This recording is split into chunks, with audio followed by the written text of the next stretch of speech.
अच्छा, उसके बाद ये जो 2 पैराग्राफ है ना, ठीक है, इसके अंदर उसने बात की है कि जो एसिटाइल कोलिन वो इस मतलब जब वो नए टर्मिनल से बाहर निकल जाएगा, ठीक है, तो वो टर्मिनेट कैसे होगा, ठीक है। उसके लिए एसिटाइल कोलिनेस्टरेज एक एंजाइम होता है, ठीक है, जो उसे एक किस्म का उसके एक्शन को टर्मिनेट करता है, उसे मेटाबोलाइज करके उसकी प्रोडक्ट्स के अंदर कर देता है, ठीक है। और इधर इन्होंने बात एक लिखी है कि इसकी जो प्रोडक्ट्स होती हैं वो एक्सक्रीटेड नहीं होती, लेकिन रिसाइकिल हो जाती हैं बॉडी के अंदर। और अगर हम उसकी इनहिबिशन करें, ये लाइक मैं आपको दिखाता हूँ इधर, ठीक है, ये देखें एसिटाइल कोलिन इधर आया ये सिनेप्स के अंदर, ठीक है।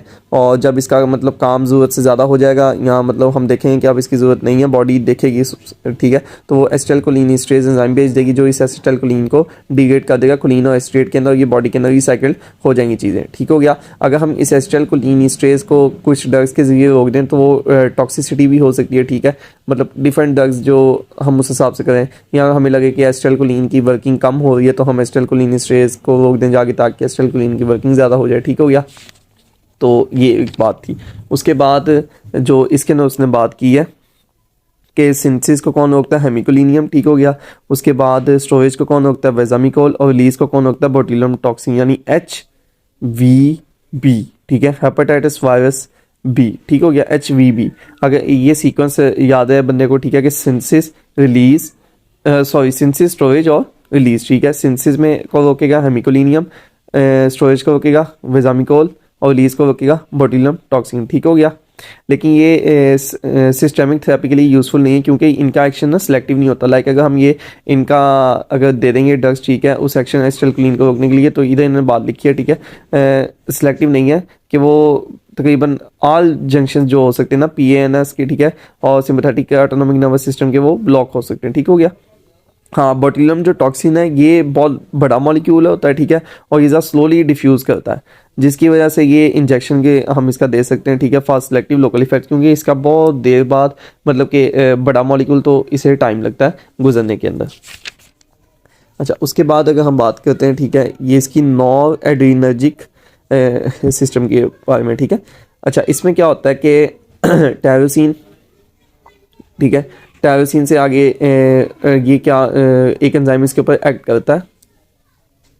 सॉरी, सबसे पहले तो टायरोसिन बाहर से आता है, ठीक है, और टायरोसिन के हाइड्रोक्सिलेटेड होता है, ठीक है, हाइड्रोक्सिलेटेड होता है किसके ज़रिए, TH के ज़रिए। इसका क्या टायरोसिन हाइड्रोक्सिलेज, ठीक हो गया। अच्छा, हाइड्रोक्सिलेटेड होने के बाद ये क्या किस में कन्वर्ट हो जाता है, डोपा के अंदर, ठीक है। और उसके बाद डोपा को क्या कहते हैं, डाई हाइड्रोक्सी फिनाइल। उसके बाद इसकी डीकार्बोक्सिलेशन होती है, ठीक है, वो डोपामाइन के अंदर कन्वर्ट हो जाता है। डोपामाइन आगे वेजिकल के अंदर जब चले जाता है तो उसकी वहाँ क्या होती है, हाइड्रोक्सिलेशन, ठीक हो गया। इनसाइड द वेजिकल इसकी क्या होती है, हाइड्रोक्सिलेशन होती है, ठीक है, नॉरएपिनेफ्रिन की तरफ, ठीक है। और इनकी भी आगे जब हम बात करेंगे रिलीज़ के ऊपर, तो वही कैल्शियम आएगा, ठीक है, वो स्नेयर प्रोटीन्स आपस में इंटरेक्ट करेंगी जैसे एसिटाइल कोलिन के अंदर था, और ये रिलीज़ हो जाएगा, ठीक है। तो अब अगर हम इसकी बात करते हैं कि इसे कौन कौन सी ड्रग रोक सकती हैं, ठीक है, तो पहले मिटायोसिन है, ठीक है।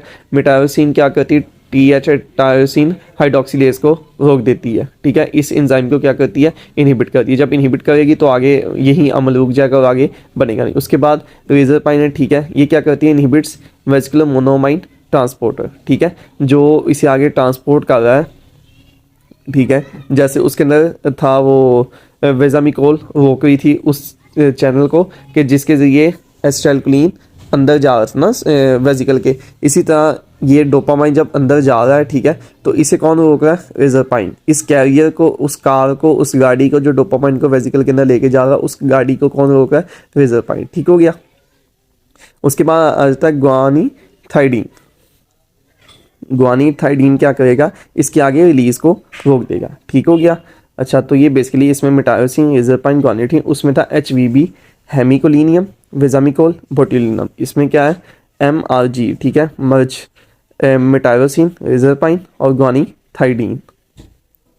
अच्छा, उसके बाद क्या होता था इसका, तो एसिटाइल कोलिनेस्टरेज जो एंजाइम था, ठीक है, वो मेटाबॉलिज्म ऐसे एंड कर देता था कोलिनोएस्टेट के अंदर करके। लेकिन इधर क्या होता है, इधर इसे उसके अंदर वापस ले जाया जाता है, ठीक है, मतलब कि ये जो नॉरएपिनेफ्रिन रिलीज हुआ ना, जब देखेंगे इसका काम वगैरह ख़त्म हो गया है, जैसे भी हो गया ना, तो डिफ्यूजन और रीअपटेक के जरिए इसे वापस कर दिया जाएगा, ठीक हो गया।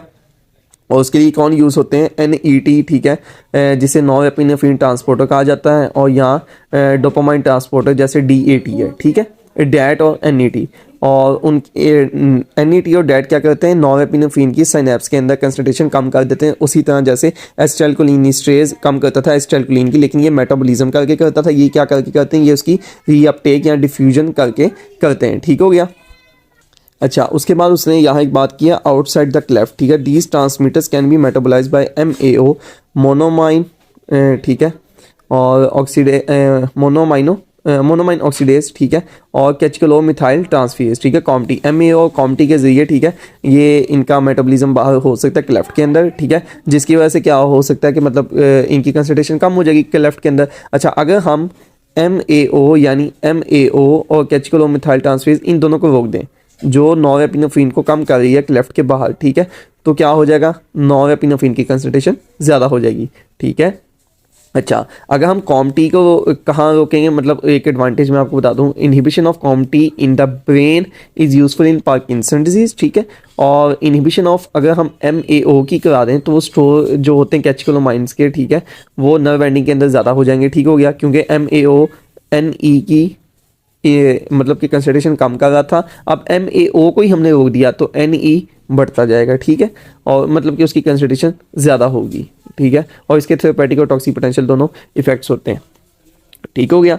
अच्छा, इसी तरह इन्होंने यहाँ भी बात की है कि जो मोनोमाइन ऑक्सीडेज है ये प्रेजेंट होता है माइटोकॉन्ड्रिया के एडिनर्जिक नर्व एंडिंग के अंदर, ठीक है, और inactivates a portion of the dopamine and norepinephrine in the cytoplasm, ठीक है, और अगर हम इसलिए उसने कहा कि MAO इनहिबिटर्स अगर हम दे देंगे तो वो इंक्रीज कर देगा stores of these transmitters and other amines in nerve endings, ठीक है, और जो VMAT है ये रेजरपाइन के जरिए इनहिबिट करता है। VMAT क्या करता है, इन डोपामाइन को मतलब इसके अंदर लेके जाता है ना, वेसिकल के अंदर, ठीक हो गया। अच्छा, उसके बाद इन्होंने एक ही लाइन लिखी है कि टर्मिनेशन अगर हम बस चेक करें 24 आवर्स क्रिएशन की, ठीक है, किसकी, मेटानेफ्रिन की, नॉरमेटानेफ्रिन की, और 3 मिथॉक्सी 4 हाइड्रोक्सीमेंटालिक एसिड VMA, ठीक है, तो ये फियोक्रोमोसाइटोमा जैसी कंडीशन के अंदर हेल्पफुल होता है। इनका बॉडी का हम लेवल चेक करें ना, provides a of total body production of catecholamines का लेवल बताने के लिए बॉडी के अंदर अगर हम इनकी 24 आवर्स क्रिएशन चेक करते हैं तो ये फियोक्रोमोसाइटोमा जैसे डिजीज़ के अंदर मतलब से डायग्नोज के करने के अंदर मतलब कि एक तरीका यूज़फुल है, ठीक हो गया। और बाकी मैंने आपको पहले बता दिया कि जो इसकी टर्मिनेशन होती है, ठीक है, वो रीअपटेक के ज़रिए होती है और डिफ्यूजन वगैरह के ज़रिए होती है। और इसमें दूसरा कि नॉरएड्रेनार्जिक को ये लैक करते हैं रिसेप्टर बोट्यूलिनम के और do not transport the toxin the nerve terminal, ठीक है, एक ये इसके अंदर पॉइंट एक्स्ट्रा था, ठीक हो गया। और इसके अलावा जो अगर हम बात करें जो रीनल ब्लड वेसल्स हैं, ठीक है, उनकी जो नॉरएपिनेफ्रिन है वो क्या कराता है, वैसोकंस्ट्रिक्शन कराता है, और वैसोडाइलेटर कौन कराता है, रीनल ब्लड वेसल्स की, ठीक है, वो डोपामाइन करवाता है, ठीक हो गया।